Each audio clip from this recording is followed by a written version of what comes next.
Focus करो इधर। अब क्या है, डिस्प्लेसमेंट रिएक्शन में मैंने बताया था जैसे most reactive reactant less reactive reactant को रिप्लेस कर देता है। रिएक्टिविटी सीरीज मेरे पास है, इस रिएक्टिविटी सीरीज में जो ऊपर है वो मोस्ट रिएक्टिव है, जो नीचे है वो लेस रिएक्टिव है। तो इस रिएक्टिविटी सीरीज को ऐसे भी बनाया जा सकता है। एक एग्जांपल से हम समझ लेते हैं। KCl प्लस Mg, क्या ये रिएक्शन होगा? क्या ये सबसे ज्यादा पावरफुल है? ठीक है, इसको ये हटा पाएगा? तो कहां से रिएक्शन पॉसिबल हो पाएगा? नहीं, ये वीक है। Mg K से नीचे है, तो नीचे होने का मतलब ये कम रिएक्टिव है, तो रिप्लेस नहीं कर सकता। ठीक है, लेकिन यदि लिखा होता MgCl2 प्लस K, तो क्या ये हो पाता? क्या क्योंकि K सबसे ज्यादा पावरफुल है, तो K आकर के Mg को बोलेगा भैया आप हटिए। ठीक है, इनको बहुत आराम से हटा करके KCl प्लस Mg ये रिएक्शन बन जाएगा। ठीक है, इसी तरीके से तुम डिस्प्लेसमेंट रिएक्शन में बहुत आराम से किसी भी एग्जांपल को ले सकते हो इसी में से। जैसे यहां लिखा है जिंक प्लस CuSO4, तो जिंक आकर के Cu को हटा दिया तो ZnSO4 बन गया और कॉपर अलग चला गया। ठीक है, आगे डबल डिस्प्लेसमेंट रिएक्शन। हम इतना मेहनत कर रहे हैं, तुम लोग का 80 से नीचे आ गया ना।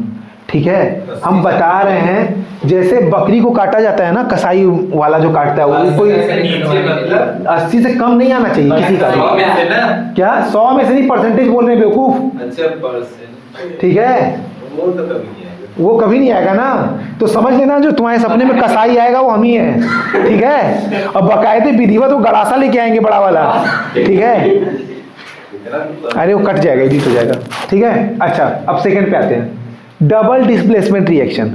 जैसे डिस्प्लेसमेंट रिएक्शन में एक रिएक्टेंट दूसरे रिएक्टेंट को रिप्लेस कर देता था, यहां पे क्या होगा, डबल बार रिएक्शन होगा, लेकिन म्यूचुअली रिएक्टेंट रिप्लेस करेगा। जैसे AB प्लस CD, ये A जो है वो C की जगह पे आ जाएगा और C जो है वो A की जगह पे आ जाएगा। मतलब म्यूचुअली एक्सचेंज हो रहा है, एक दूसरे का पोजीशन ये लोग एक्सचेंज कर रहे हैं। ठीक है, तो क्या बनेगा? बनेगा हमारा AC प्लस BD। अब इसको एक एग्जांपल के थ्रू देख लेते हैं। Na2SO4, ये बहुत इंपॉर्टेंट एग्जांपल है, हमेशा ये लिख करके पूछ देता है नाम के साथ। Sodium sulphate plus barium chloride, ये दे देता है, बेरियम सल्फेट बनता है प्लस सोडियम क्लोराइड बनता है। ये Na यहाँ पे आकर के Ba को रिप्लेस कर दे रहा है और Ba जो है वो Na की जगह पे चला जा रहा है। तो देखिए BaSO4 बन गया और यहाँ NaCl बन गया।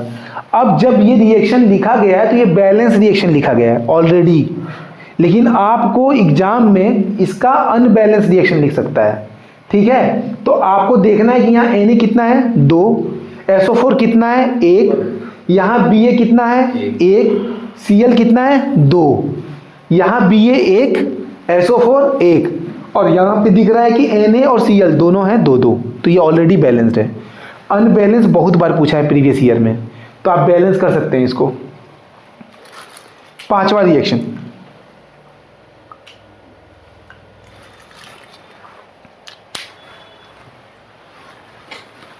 समझ में आ रहा है ना खुशी? जहां नहीं समझ में आएगा बताना, और तुम भी लोग पिशाच लोग। ठीक है, अच्छा अब है रिडॉक्स रिएक्शन। ठीक है, रिडॉक्स रिएक्शन समझने से पहले ऑक्सीडेशन और रिडक्शन समझ लो। यदि तुमने एक बार ऑक्सीडेशन और रिडक्शन समझ लिया तो रिडॉक्स में दोनों चीजें साइमल्टेनियसली होती हैं साथ ही साथ। ठीक है, तो ऑक्सीडेशन क्या है? छोटे फॉर्म में ऑक्सीडेशन को क्या लिख सकते हैं? किसका जुड़ता है ऑक्सीजन में, क्या ऐड होता है? नाम से क्लियर है, ऑक्सीजन या तो जुड़ेगा ऑक्सीडेशन में या तो हाइड्रोजन निकलेगा। ठीक है, ऑक्सीडेशन